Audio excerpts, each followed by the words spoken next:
5 crazy applications that will blow your mind. ဖုန်းမှာအရန်အောင်ဖို့ကောင်းတဲ့ application 5 ခု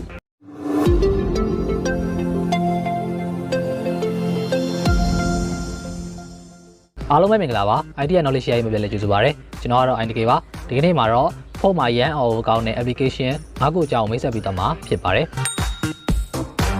ကျွန်တော် Google Play Store မှာ 𝚑𝚊𝚗𝚒 လို့ရရှာလိုက်ပါနော် 𝚑𝚊𝚗𝚒 𝚑𝚊𝚗 ဆိုပြီးရရှာလိုက်ပါဆိုတော့ကျွန်တော်ဒီမှာသက်လာချင်းတွေ့တဲ့ 𝚑𝚊𝚗𝚒 camera ဆိုပြီးဒီမှာရှိတယ်ပေါ့နော်ဒီ application လေးကိုမိတ်ဆွေတို့ကဒါတစ်ချက်လောက်ဒါ install တင်လိုက်ပါနော်ဒီမှာ install လေးတစ်ချက်တင်လိုက်ပါ okay ကျွန်တော်ဒီမှာ 𝚑𝚊𝚗 ဆိုပြီးတော့ application လေးဒီမှာတွေ့ပါပြီဆိုတော့ဒီရဲ့တစ်ချက်ဝင်လိုက်ပါနော်okay ပါကျွန်တော်ဒီမှာဆက်လာချင်းတွေ့တယ်ဒီမှာဆိုရင်တော့ဒီမှာ dinosaur art ဒီမှာ entertainment ဒီမှာ NFT ဒီမှာ animes ပြီးရင်စသဖြင့်ဒီအောက်မှာလူတွေလည်းရှိရပေါ့နော်အဲဒီမှာမိတ်ဆွေတို့ကိုကြိုက်တဲ့ဒါတစ်ခုရွေးလိုက်ပါကျွန်တော် dinosaur တစ်ခုလောက်ရွေးလိုက်မယ်နော်ရွေးပြီးတော့ဒီမှာမိတ်ဆွေတို့ကိုယ့်ရဲ့မှာကိုကြိုက်တဲ့ dinosaur လေးတစ်ခုရွေးလိုက်ပေါ့နော်ဒီကိုကြိုက်တဲ့ဓာတ်ပုံတစ်ပုံပေါ့နော် okay ကျွန်တော်ဓာတ်ပုံတစ်ပုံရွေးလိုက်မယ် okay ဒါရွေးပြီးသွားပြီဆိုတော့ तू ကတော့ဒါကျွန်တော်တို့ camera asset လို့ဖို့တောင်းတယ်ပေါ့နော်အဲ့မှာမိတ်ဆွေတို့ using why this app ပဲဆိုပြီးတော့နေလည်းနေတာပေါ့ allow this app နေလည်းနေလို့ရတယ်ပေါ့နော် okay ဒါလေးတစ်ချက်လောက်နှိပ်လိုက်တာနဲ့ကျွန်တော်တို့ဘယ်လိုဖြစ်သွားမလဲဆိုရင်ကျွန်တော်ဖုန်းလေးကိုဟိုဘက် device ရွှေ့ပေးပါเนาะဟိုဘက် device လေးရွှေ့ပေးပြီးကျွန်တော်တို့ကိုကြည့်နေတဲ့နေရာမှာပေါ့နော်ရွှေ့လိုက်ပါရွှေ့ပြီးပြီဆိုရင်တော့ဘယ်လိုပုံလဲမဆိုရင်ဒီလိုမျိုးပါကျွန်တော်ခုနကတော့ရွေးလိုက်တဲ့ dinosaur ပုံလေးကကျွန်တော်တို့ခုကိုယ့်ပတ်ဝန်းကျင်မှာဒါဓာတ်ပုံထဲမှာပေါ့နော် 3D animation အနေနဲ့မြင်နေရမှာဖြစ်ပါတယ်ရမ်းမိုက်တဲ့ application လေးပါ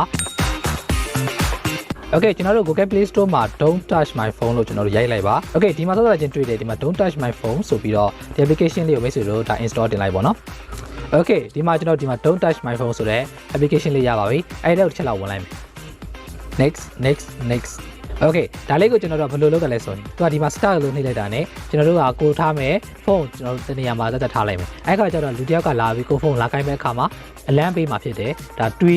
းဆိုပြီးတော့လာကိုင်းမှာဖြစ်ပါတယ်ပေါ့နော်အဲ့တော့ကျွန်တော်တို့ဖုန်းဘယ်သူမှလာကိုင်းလို့မရတော့ဘူးကိုမကြိုက်တဲ့သူလာကိုင်းမဲ့ဆိုရင်အချက်ပေးတော့မှာဖြစ်ပါတယ် quick cursor လို့ရိုက်ထားလိုက်ပါ CURSOR ပေါ့နော် quick cursor ဆိုပြီးတော့one handed mode ဆိုပြီးရှိရပါတော့ဒီ application လေးကိုမိတ်ဆွေတို့ install တင်မှာ quick cursor လို့ခေါ်တယ်နော် okay ဒီတစ်ချက်လောက်ဝင်လိုက်မယ်ဝင်ပြီးကျွန်တော်တို့ကဒီဘက် next လေးပဲနှိပ်မယ်နော်အကုန်လုံးနှိပ်မယ်နှိပ်ပြီးနောက်ဆုံးမှာတော့ကျွန်တော်ဒါကျွန်တော် setting ချိန်ခိုင်းတာဖြစ်ပါတယ်အဲ့မှာတော့ကျွန်တော်မှာတော့ဒီမှာ install the app ဆိုရဲဝင်ရတယ်ပေါ့နော်အဲ့မှာလုံးစရာရှိတာတော့ဒီ quick cursor ကိုကျွန်တော်ဒီမှာ on ပေးရမှာဖြစ်ပါတယ်နော်ဒီမှာတော့ on ပေးလိုက်ပါ okay ဒီမှာ allow နှိပ်ပေးလိုက်ပါ okay ဒါပြီးရင်တော့ကျွန်တော်တို့ got it ဆိုပြီးတော့ရပြီပေါ့နော်ဒီမှာသူအသုံးပြုပုံလေးပါဆိုရေးပေးထားတယ်ပေါ့နော် okay ကျွန်တော်ဘာလုပ်လို့ရတယ်လဲဆိုရင်တစ်ချက်လောက်ဝင်ကြည့်လိုက်မယ်ဆိုရင်ကျွန်တော်တို့ဒီအောက်ခြေပေါ့နော်ကျွန်တော်ဒီအောက်ခြေဖြစ်ဖြစ်ဒီဘက်ကအောက်ခြေအပိုင်းလေးကိုပဲဖြစ်ဖြစ်အဲ့လိုမျိုးတစ်ချက်လောက်ဆွဲလိုက်ပေါ့နော်ဆွဲလိုက်တဲ့ဒီဒါမျိုးလေးတက်လာပါတယ်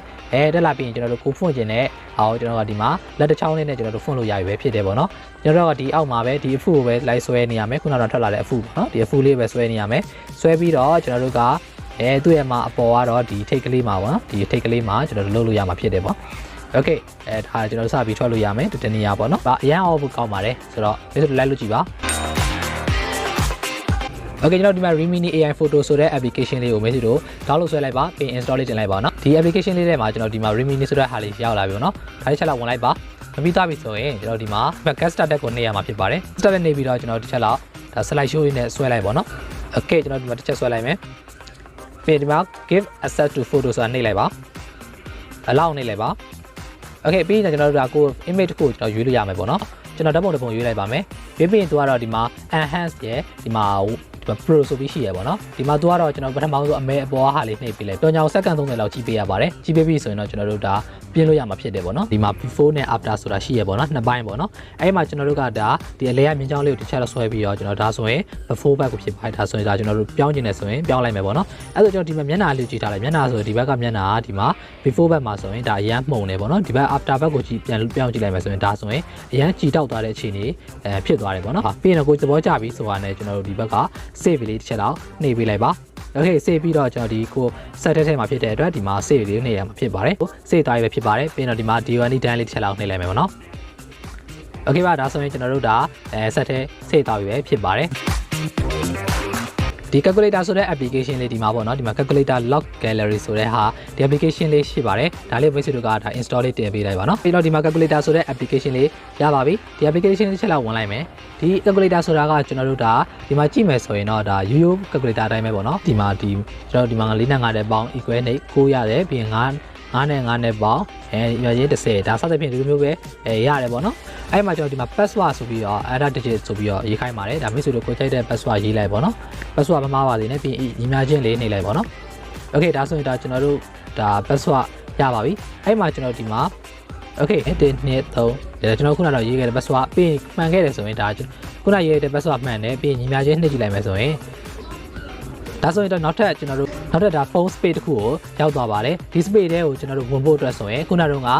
password သိဖို့လိုပါတယ်အဲဆိုကျွန်တော်တို့ကကိုကြိုက်တဲ့ကိုများတွေကိုမမြင်စေချင်တဲ့ application တွေ photo တွေဓာတ်ပုံတွေကိုကျွန်တော်ဒီမှာအပေါင်းလက္ခဏာတွေနှိပ်ပြီးတော့ထည့်ထားလို့ဖွက်ထားလို့ရပါတယ်